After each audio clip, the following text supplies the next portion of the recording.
Y hablamos ahora de las medidas, el salvataje que anunció el gobierno hace unas horas nada más, destinado exclusivamente a trabajadores, al pago de salarios y también a monotributistas de las categorías más altas de la A y la B y a los autónomos, en este caso las pequeñas empresas que van a recibir créditos. ¿En qué consiste básicamente? Bueno, es una medida que va a incorporar 850.000 millones de pesos, está volcando en este caso el Estado Nacional, lo que representa un 2,9% del Producto Bruto Interno, en este caso una medida contundente que cambió los anuncios que ya había hecho la Casa Rosada para hacerlo mucho más ágil, porque hasta ahora se habían anotado un porcentaje altísimo de empresas que estaban en situación de crisis. Vamos a ir desgranando primero lo que tiene que ver con los trabajadores y cómo va a abonar el Estado parte de los salarios.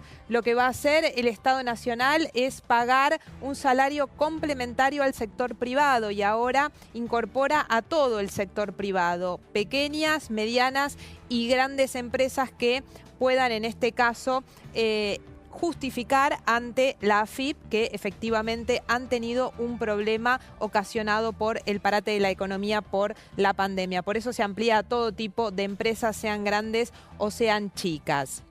Vemos también lo que tiene que ver con cómo se va a instrumentar. Será hasta el 50% del salario de bolsillo de febrero, que es el último salario completo que puede establecer el gobierno antes del comienzo de la cuarentena. Y lo que va a pagar el Estado es no menos de 16.875 pesos, que es un salario mínimo vital y móvil, y no más de 2 salarios mínimo vital y móvil, que son 33.750 pesos. Es decir, tiene un piso de pago de esa parte del salario, pero también tiene un techo para los salarios más altos, en este caso, que también van a estar involucrados. Vamos a ver algunos ejemplos concretos. Si un trabajador gana 16.875 pesos, el Estado cubre la totalidad del sueldo en este caso.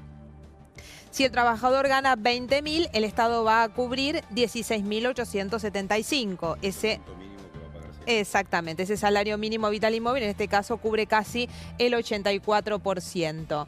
Si vemos otro de los ejemplos, para un trabajador que gana 50.000 pesos, el Estado va a cubrir la mitad, 25.000 pesos.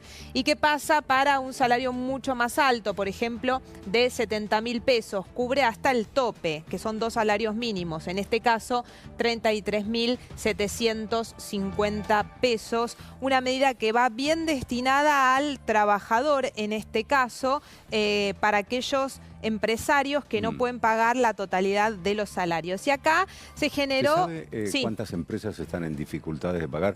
Hay una estadística que dice 1 de cada 4 comercios teme que no va a poder pagar el sueldo de abril. Exacto, más de 400.000 empresas se anotaron hasta ayer en la página de la AFIP, que era la modalidad que sigue existiendo para poder acceder a estos beneficios. Es un altísimo porcentaje y de ese total, 7 de cada 10 empresas le están diciendo al Estado no podemos pagar completos los sueldos. Pero les decía que acá se abre también un interrogante porque la semana pasada les contábamos de muchos sindicatos que ya estaban negociando rebajas salariales, justamente anticipándose a esta situación sin conocer todavía las medidas que iba a tomar hoy el gobierno de ayudar a pagar parte de ese salario que los empresarios no pueden o no quieren pagar en este contexto de la pandemia. Y el ministro de Trabajo, Claudio Moroni, le dio aval a esas negociaciones para rebaja salarial. Lo escuchamos. En materia de suspensiones de aquellas actividades que no están trabajando, nosotros tenemos actividades donde tienen prohibido desarrollar trabajo. Hemos visto algunas, como el caso de Esmata, otras que están negociando, etcétera, donde se están negociando suspensiones acordadas con el sindicato y homologadas por el Ministerio de Trabajo. Nosotros entendemos que en esta situación es una herramienta útil, ¿bien? Porque preserva la fuente de trabajo, preserva el contrato de trabajo. O sea, lo peor que puede pasar es que los contratos de trabajo se rompan. Entonces, la verdad es que lo que queremos es que se preserven. Y lo que tratamos es que ahora, con esta asistencia estatal, la suma que perciba el trabajador en este periodo de suspensión sea lo más adecuada que se pueda. Entonces, por eso viene bien esta asistencia estatal, de modo tal que entre lo que pueda pagar el empleador más lo que asista el Estado, el trabajador tenga un ingreso, aún suspendido, tenga un ingreso que le permita sustentarse. Bien, esta es la ayuda para el trabajador en relación de dependencia. ¿Qué pasa para los monotributistas y los autónomos, los créditos que está ahí auspiciando el Estado? Exactamente, la otra medida tiene que ver con ellos, que hasta ahora habían quedado nuevamente afuera y en este caso se los incluyó. Son créditos importantes porque son a tasa cero. Se va a hacer cargo el Estado Nacional justamente de esas tasas. Hasta ahora venía muy lento un sistema de la banca privada, ¿no? A instancias de... Del 24%. Exacto, ¿no? Los del 24% que todavía se habían entregado algunos, pero muy pocos, vinieron muy lentos. Eso sigue vigente, pero se incorpora esta línea de crédito a tasa cero para monotributistas y también para los trabajadores autónomos. Esto es importante porque va a ser el Estado el que se va a hacer cargo, no solo de este subsidio a la tasa, obviamente porque con los niveles de inflación de la Argentina alguien tiene que pagar esa diferencia, sino también se va a hacer cargo el Estado del costo financiero total de ese crédito que se le va a estar dando, en ese caso, a los monotributistas y a las pequeñas empresas. ¿Esta línea de crédito va a estar disponible en bancos oficiales y en bancos privados también?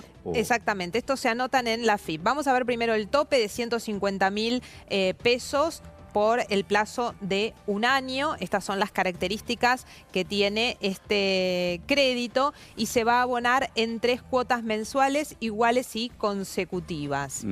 Eso es parte de lo que se anunció hoy. El Estado se hará cargo, como les decía, de los intereses y el costo financiero y va a estar abierta, por supuesto, la inscripción en la FIP. ¿Cómo se hace? ¿Cómo se efectiviza esto? Bueno, a través de la tarjeta de crédito, pues tiene un tope de 150.000 pesos. Lo máximo que darán es eso. Ese va a ser el máximo, así que se va a efectivizar de esa manera.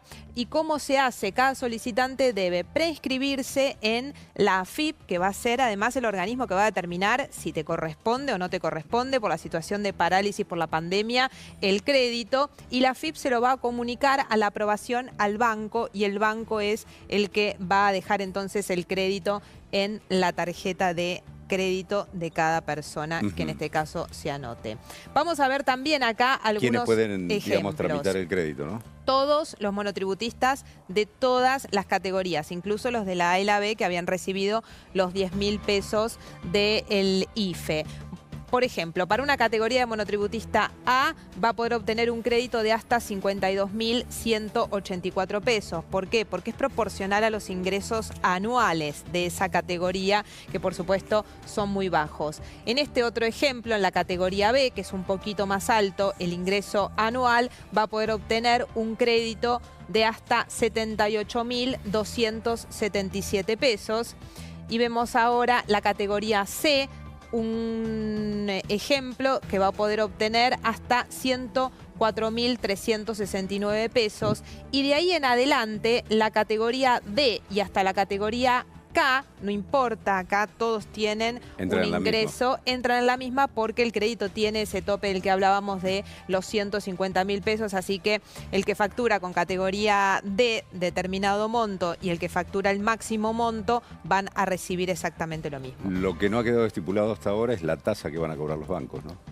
No, al Estado Nacional. Claro, de eso se ¿Será va. del 24%? Como bueno, hay que ver, ¿no? Finalmente cómo termina siendo eso, que es parte de lo que se va a tener que hacer cargo el Estado, porque la garantía del anuncio que hicieron hoy, todavía falta mucha letra chica, que todavía ni siquiera está publicado en el boletín oficial, es que para la persona que toma el crédito, la tasa es cero. Se reabre el registro en la página de la FIP, así que todas las empresas, autónomos y monotributistas que estén en condiciones para acceder a este tipo de beneficios, tanto el pago de parte del salario como de los créditos a tasa cero, tienen que inscribirse primero en la FIP. Esto es importante y de ahí la FIP hace el entrecruzamiento de datos, determina si efectivamente está en una situación de crisis esa empresa, y de ahí en más entonces sigue el camino.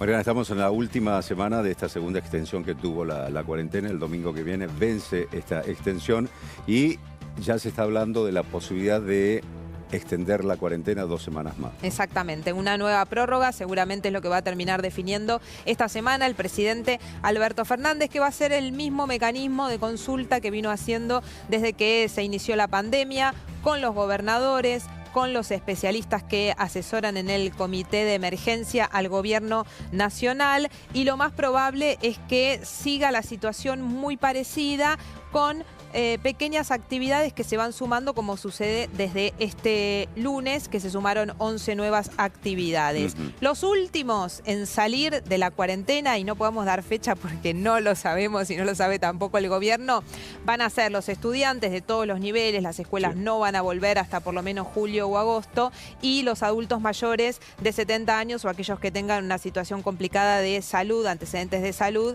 que van a tener que tener otros cuidados. ¿Qué va a mirar el gobierno principalmente? Y esto es importante porque llegaron hoy los 170.000 kits de testeo rápido. Va a medir la circulación del virus en los asintomáticos, en determinadas poblaciones, por ejemplo en la provincia de Catamarca, que no tiene ningún caso. ¿Qué pasa ahí? Es que hay muchos asintomáticos, es que efectivamente el virus no llegó. Bueno, estos kits van a servir para medir justamente eso, el nivel de circulación comunitaria del virus, y determinar entonces cuáles son los lugares donde se puede salir más rápidamente de la cuarentena. Pero háganse a la idea de que efectivamente esto después del próximo domingo 26 de abril va a seguir. El gobierno mira otros datos, por ejemplo, cuándo se termina el sistema de salud de reforzarse. Les contábamos ayer que los 11 hospitales móviles tienen que estar entregados el 30 de abril. Estima el gobierno que a fin de mes o principios del mes de mayo va a tener ya reforzado el sistema de salud. Le prestan mucha atención a lo que está pasando también, por supuesto, con los médicos. Dicen que están en una tasa relativamente normal, y que los contagios, como recién explicaban también Ariel y Andrea, no son de contagios paciente-médico, médico-paciente, sino que son de contactos estrechos o de viajes al exterior. Esas son todas las variables que está mirando hoy el equipo de gobierno, pero la cuarentena, con algunos cambios menores, va a seguir.